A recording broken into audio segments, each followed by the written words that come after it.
In this video from ITFreeTraining, I will look at the Universal Serial Bus, or USB. USB standardized the connections to peripherals and has become very popular. Due to its popularity, it is essential for the IT technician to have a good understanding of how USB works. Universal Serial Bus, or USB, was released in 1996. It provides connectors and cables to connect peripherals and devices.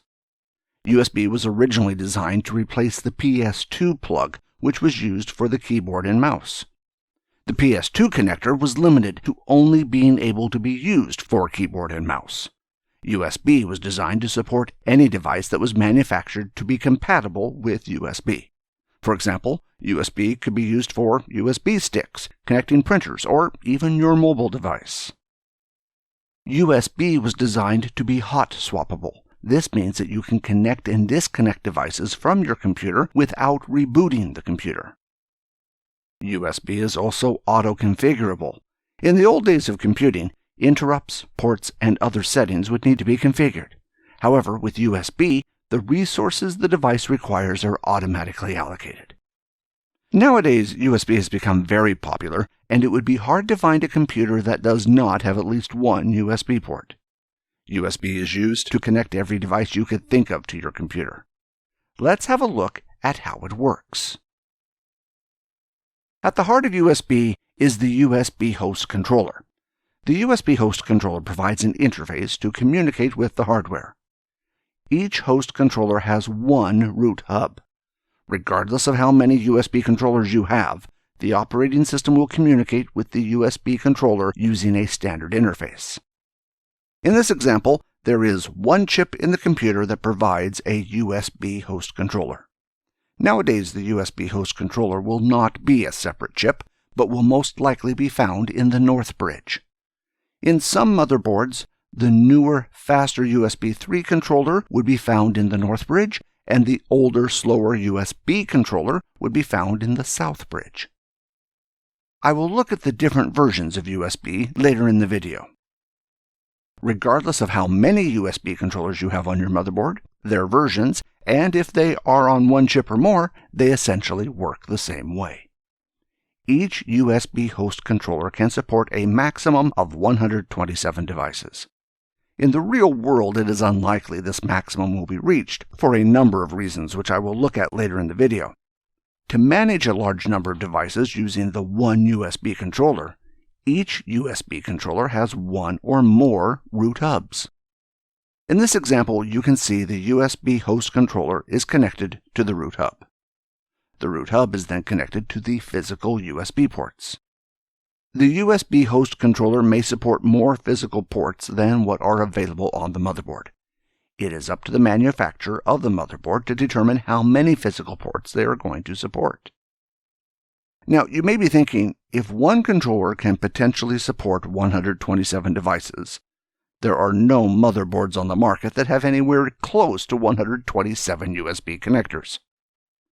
There are motherboards that have 16 USB connectors, which should be enough. So let's have a look at why you would need to support so many.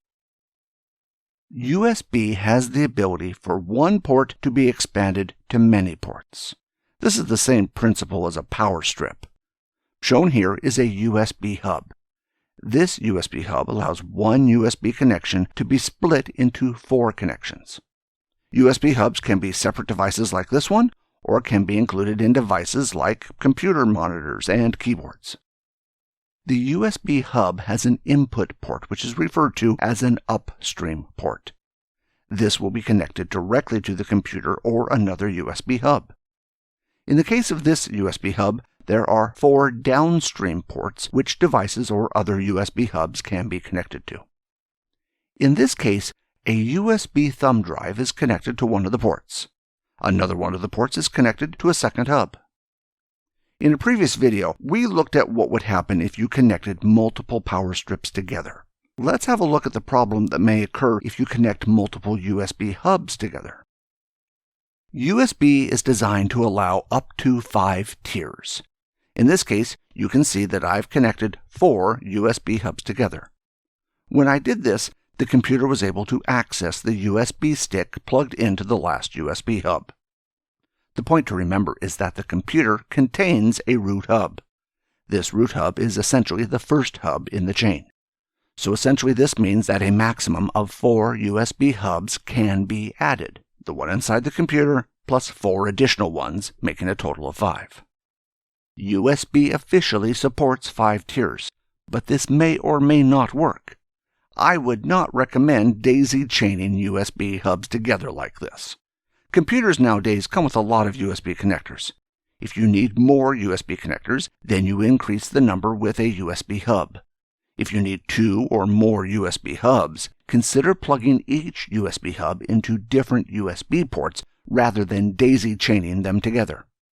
Let's have a closer look at how USB works and thus why we may have problems daisy-chaining devices together. The first problem you may encounter when daisy-chaining USB devices together is power.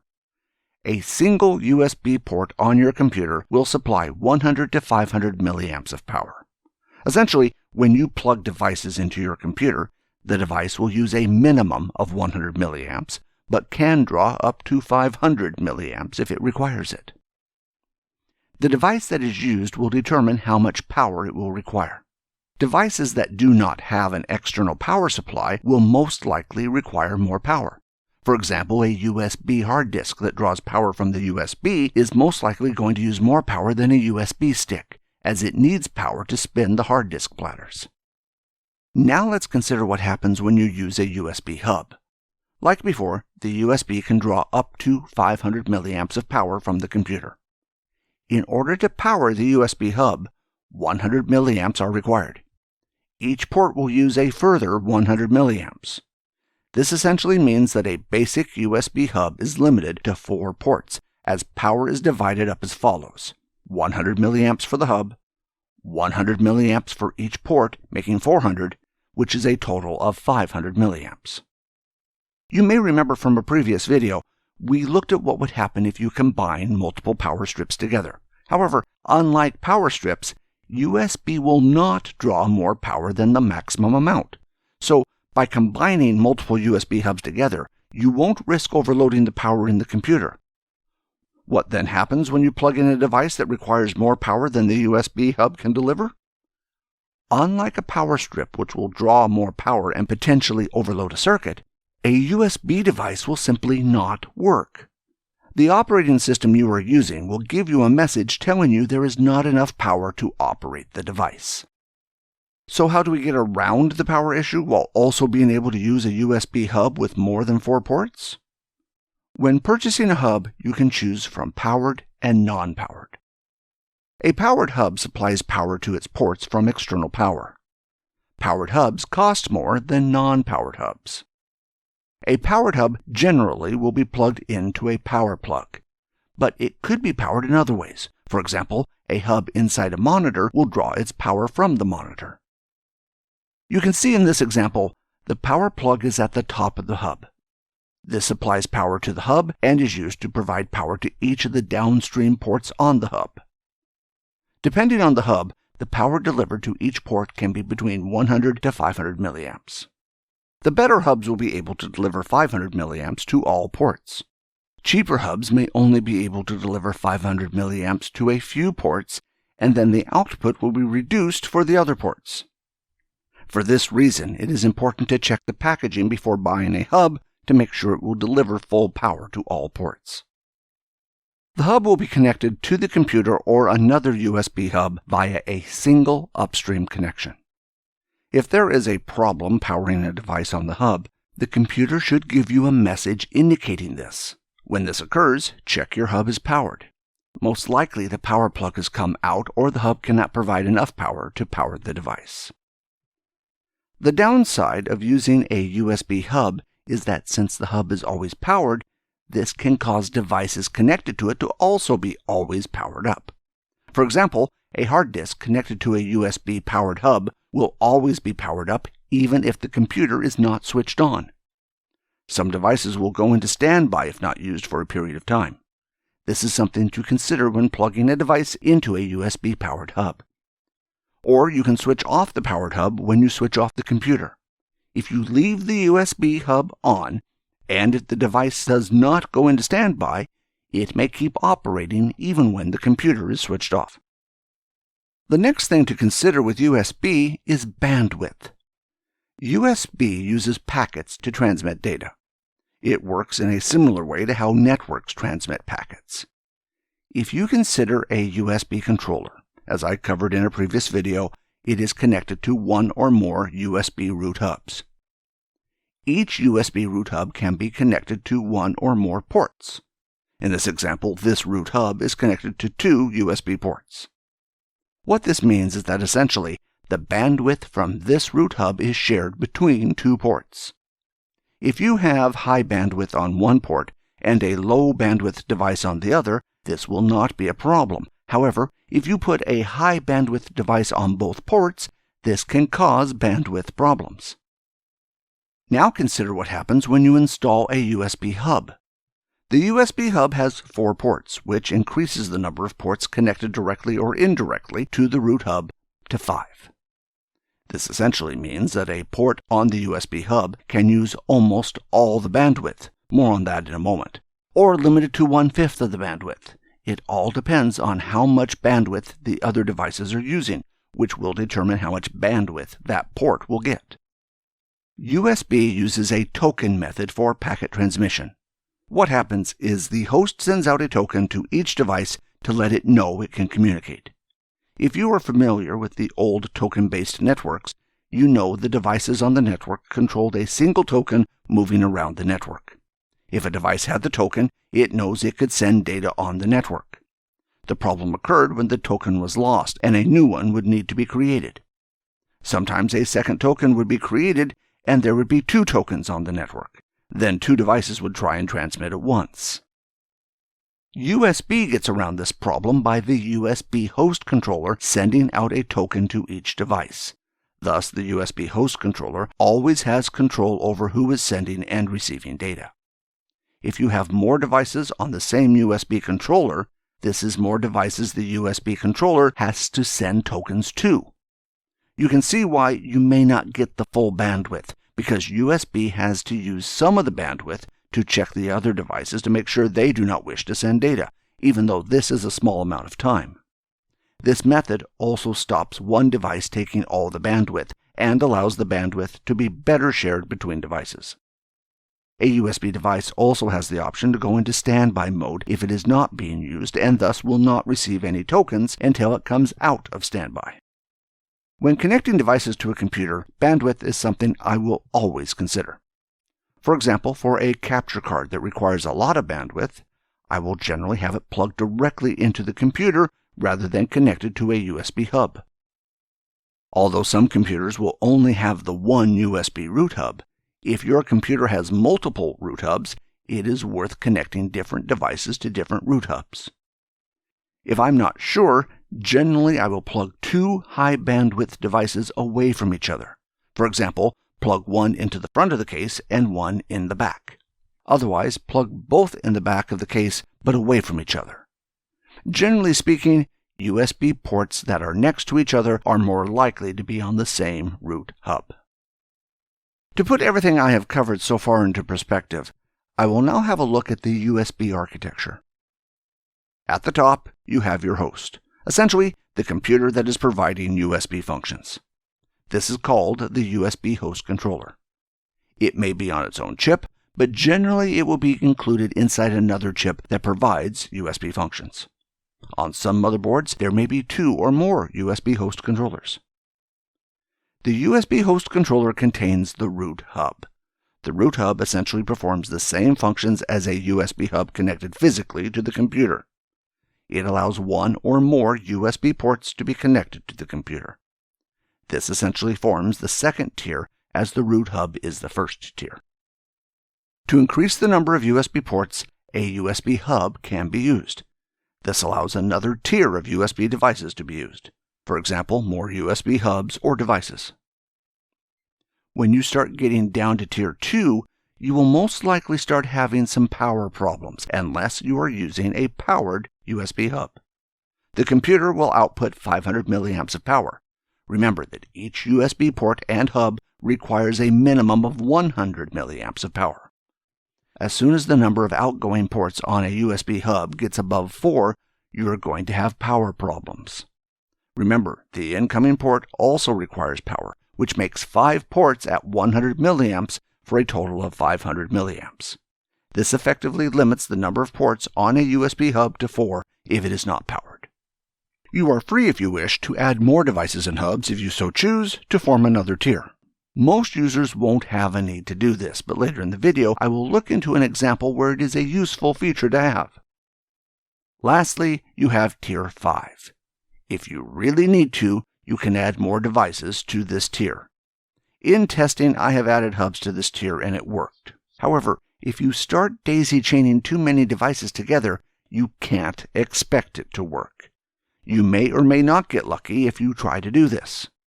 The power problems should be easy to solve using powered hubs. However, when you start getting down to this number of tiers, it means more devices that traffic needs to go through and more things that can go wrong. If you need to connect a lot of devices, I would personally attempt to use fewer tiers rather than more. You can purchase a USB hub with 7 ports. This may seem a better option than using 2 USB hubs. However, as we will see later in the video, a 7-port USB hub can be essentially 2 USB hubs connected together. USB has different versions which run at different speeds. Now that we understand how we can connect devices together, let's see what happens when we connect devices of different speeds together. Before we can do that, however, we first need to understand the different versions of USB. There have been a lot of different versions of USB over the years. Not all were adopted, so I will only cover the commonly used ones. The first widely adopted version of USB was 1.1. USB 1.1 supports a high and low speed mode. High speed mode runs at 12 megabits per second, and low speed runs at 1.5 megabits per second. Although you won't be able to purchase a computer that has a USB 1.1 port, USB 1.1 devices are still sold on the market. Devices like a keyboard or mouse don't need to send a lot of data and thus don't need to run at high speed. These devices still use USB 1.1. The next USB standard was version 2, released in the year 2000. These used the same connectors as USB 1 and so are backward compatible. This is why there can still be USB 1.1 devices on the market, even though USB 1.1 ports are no longer used. USB 2 increased the speed to 480 megabits per second. This is a fairly decent speed for a lot of devices, so you will find that devices like keyboards, mice, and headphones use the USB 2 standard. This is unlikely to change anytime soon. The next version released was USB 3. This was released in the year 2008. This increased the speed to 5 gigabits per second. To get this increased speed, the Super Speed Type A connector is required. The connector is generally blue in color, so it is easy to tell apart from the USB 1 and 2 connectors. If you have the right connector, it will run at USB 3 speed. Otherwise, it will run at USB 2 speed. The next version released was USB 3.1. This was released in 2013. The version runs at 10 gigabits per second. Like before, to get the higher speed, you need the Super Speed Type A connector. This version, however, does support the Type C connector. This connector, unlike any of the other USB connectors, can be inserted in any direction. You don't have to worry about it being plugged in upside down, as it will work regardless of which way it is plugged in. The last version I will look at is USB 3.2, released in 2017. This increases the speed to 20 gigabits per second.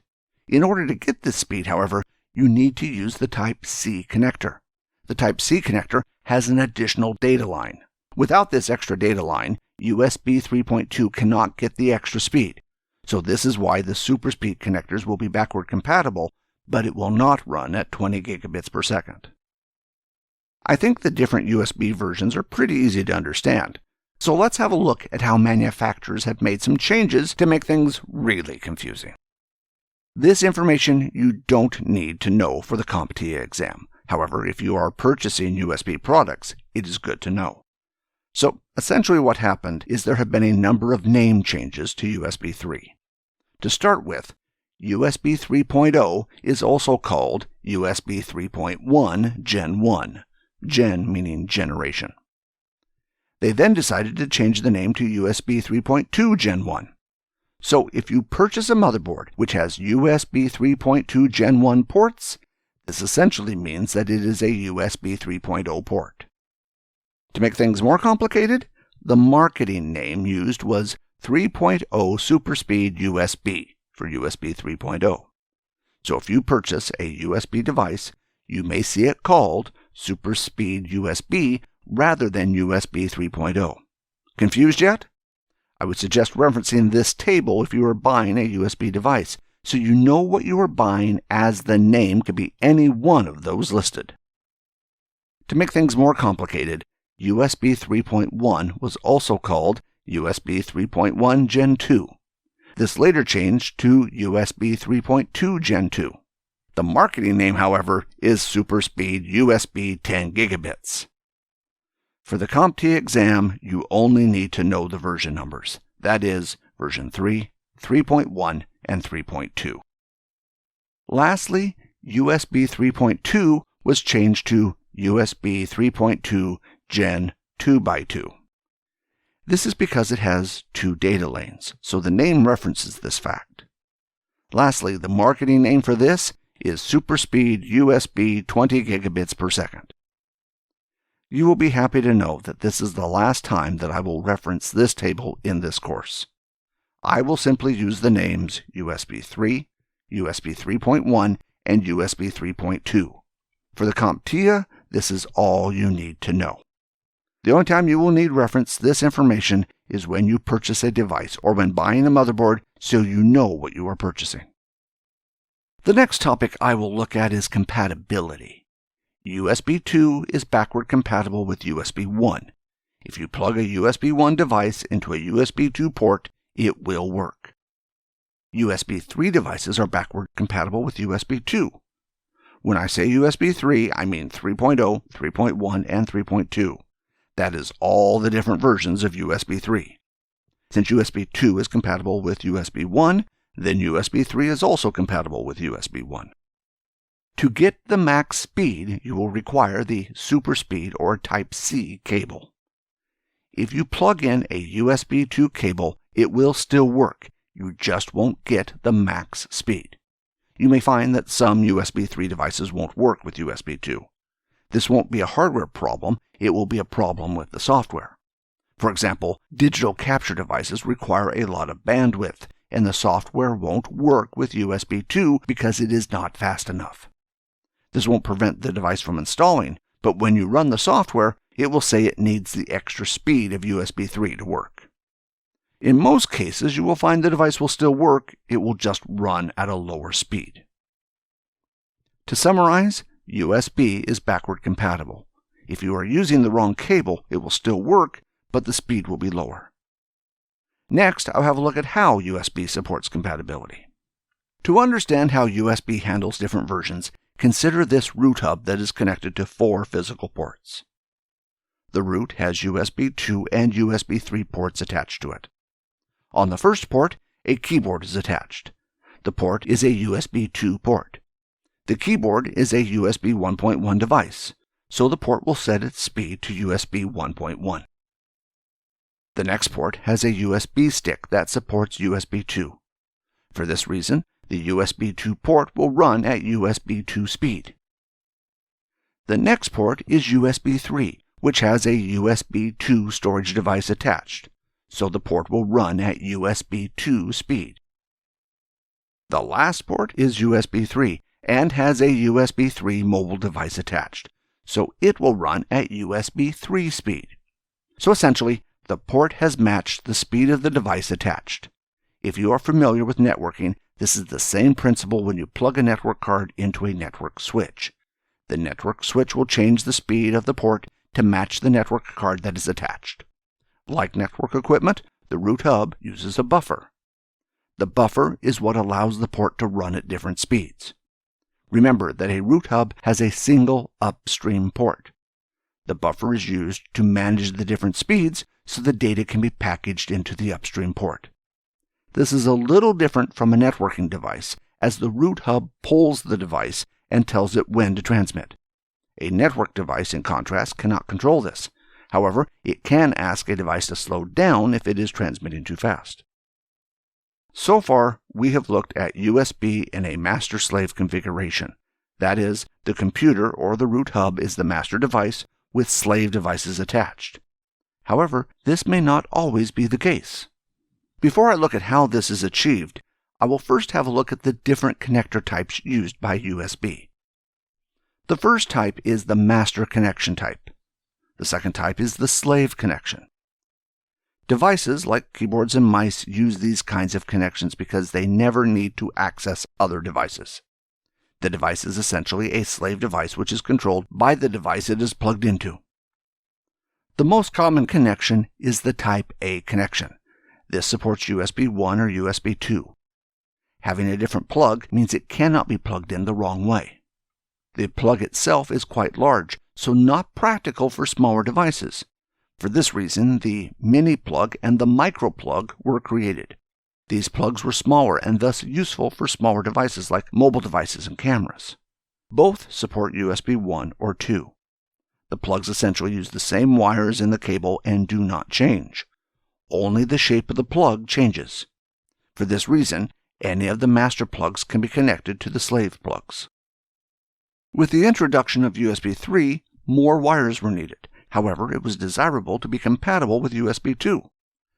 Thus, a connection was designed that was the same size and shape as USB 2, however contained more wires inside. If a USB 2 device was plugged into a USB 3 plug, it would not have all the connections and thus only use the USB 2 wires. Thus, USB 2 and USB 3 were compatible with each other. Of course, if you connect a USB 2 to USB 3, the speed will drop. Although USB 3 can use the micro and mini connections with a speed drop to USB 2, a small full-speed connection was still required. In order to support the extra pins for USB, but still allow for compatibility with USB 2, a flat micro B connection was created. This connector is essentially a USB micro B connector on the left with the extra pins required for USB 3 on the right. This allows a USB 2 micro B connector to be plugged into a USB 3 micro B connector, making it compatible with USB 2 and USB 3. This system makes it easy to work out which is the master and the slave side, since the connector is different and prevents it from being plugged in the wrong way. So how do we allow a device to either act as a master or a slave? USB on the go allows a device to either function as a master or a slave. To understand why this would be important, consider a device like a mobile device. You may want to plug the mobile device into a computer in order to access the storage on the device, or you may want to plug in an external keyboard into the device. In order to access the storage, the mobile device needs to work as a slave, but in order to access the keyboard, the device needs to act as a master. To achieve this, a different type of plug needed to be designed. The first example is the Mini AB. The Mini AB allows either a micro A or micro B plug to be plugged into it. This makes sense since the device could either be a master or a slave. You want to be able to plug both in. Following this, you probably guessed it, is the micro AB plug. Once again, this allows a micro A or micro B plug to be plugged in. Both these plugs were designed for USB 2. For USB 3, a new type of plug, the Type C, was developed. The Type C plug is designed for USB 3, however, it is backward compatible with USB 2. The Type C connection is a little different from the other two connections in that it is found on both ends. Generally, AB connectors were not found on a computer, but only devices like mobile devices. The Type C connection, however, can be found on computers, although it is not commonplace yet. USB on the go was first introduced back in 2001. Essentially, it was added on to the USB protocol to allow the device to detect what the device on the other side is. Essentially, when both devices are connected, They will negotiate with each other to determine which device is the master. Now that we understand what different types of USB there are on the market, let's consider what is the maximum length of the cables we can use. For a low speed or USB 1 cable, the maximum length is 3 meters or 10 feet. For high speed or USB 2, the distance increases to 5 meters or 16 feet. For super speed or USB 3, there is no official length for the cables. However, it is recommended to use cables that are 3 meters or 10 feet or shorter. There are manufacturers of cables that will make cables that are longer than these. These cables may or may not work correctly. Also, the quality of the cable can make a difference in the length of the cable. If you need a cable that is longer than the maximum length, consider purchasing an active cable. I will cover these in another video, but essentially an active cable uses power to retransmit or boost the signal to allow the cable to be of a longer length. Let's now have a look at what happens when you put multiple USB devices together which run at different speeds. For this example, I have my USB 3 port. I want to have my computer on the other side of the room, so I have used a USB active extender. An active extender is a long USB cable that uses a chip in the cable that retransmits the USB data. This uses some power from the computer, but allows the USB cable to be longer. Since the USB extender only gives me one port, I'm going to connect it to a USB 3 powered hub. This will give me additional ports that I can use. Connected to the USB hub, I will connect my KVM switch. This will allow me to share my keyboard and mouse to different computers. So you can see I have multiple devices connected together which run at different speeds. Let's see how this is handled. To have a look at my setup, I'm going to use the software USB View. USB View is available in Windows SDK, which is a free download from Microsoft. When you install it, you just need to select the option Debugging Tool for Windows. This will install the executable for USB View, and you just need to run it. I will now run USB View. You can see on this computer it has 2 USB host controllers. Some computers will have more than one. You can see under the first USB controller there is a root hub. There should only be the one. In theory, you could have more than one, but generally manufacturers will only have the one. To have more than one would not provide any advantage at this level. Essentially, the traffic at some stage will still need to be combined together into a single upstream channel to be used by the computer. You can see the root hub is connected to 4 USB ports. Since this computer has 2 USB host controllers, one is 3.2 and the other is 3.1. This one is the faster one and thus only has the 4 ports. A faster device needs more bandwidth, and thus a computer will generally only have a few of them. The 4 ports are connected to a USB hub. You will notice on the right side of the screen the connection is USB 2. Even though this has appeared as a USB hub, I know this device is my active extender. Sometimes devices you don't expect will appear as hubs. The device will appear with 4 ports. However, since it is a cable, only one port will ever be used. When I expand the 4th port, notice there are 4 ports and another USB hub. This does not make sense as I'm using a 7-port USB hub. What has occurred is that the 7-port USB hub appears as 2 hubs, one connected to the other. Thus, this accounts for the odd number of ports, 7, as one port is lost to connect the hubs together. When I expand the 2nd hub, you will notice another hub on port 1. You will notice on this hub there are 2 composite devices. These devices are my keyboard and mouse, so this hub is my KVM switch. You will notice that when I select one of the devices, it is running at USB 1.1 speed. So essentially what has happened is, in order to connect my keyboard and mouse, the traffic needs to go through 5 hubs, including the root hub. It did not take much effort to reach this. If you want to go beyond 5 tiers, you can always try, but it is not guaranteed to work. You will also notice that if I choose a different port on the 7-port USB hub, I could have reduced the number of hubs by 1. You will also notice that sometimes, by changing a port to a different USB port, you may get the device to work. The USB hub is also running at USB 2 rather than USB 3. It is possible, from a hardware perspective, to have it run at USB 3 even though it is connected via a USB 2 connection, but in the real world this does not occur. The reason for this is that the USB 2 connection will create a bottleneck for the USB 3 devices, essentially slowing the devices down to what it can handle, which is USB 2 speed. So there is no point at running USB 3 speed. By contrast, in networking, this does not occur because devices on the network can communicate with each other. In USB, all devices communicate to and from the computer and not to each other, so there is no need for this to occur.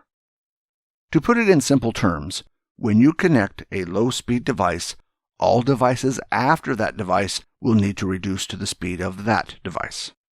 So if I want my device in this case to run faster, I will need to replace my active USB 2 extender with an active USB 3 extender.